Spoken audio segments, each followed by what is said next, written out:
এই সেই সুন্দরী। আচ্ছা, একটা গাছের নাম সুন্দরী হয় কিভাবে? বিশেষ করে গাছটা দেখতেও যখন খুব আহামরি নয়। সেই ভুল ভাঙবে এই গ্রীষ্মে বাদায় গেলে।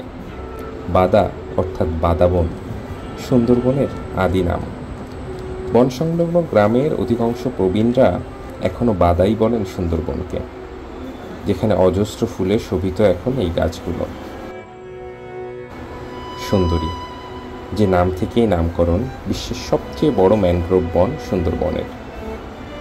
আর গাছটার এই সুন্দরী নামকরণ নাকি এর শোভিত এই সুন্দর ফুলের জন্য। রোদ ঝলমলে এই ফুল দেখলে আপনারও মনে হবে সুন্দরী নাম না রাখলেই বরং অবিচার হতো গাছটির সাথে। তবে দুঃখের বিষয় হলো সুন্দরবনে কেবল বাঘ নয়, দিন দিন কমছে এই সুন্দরী গাছও।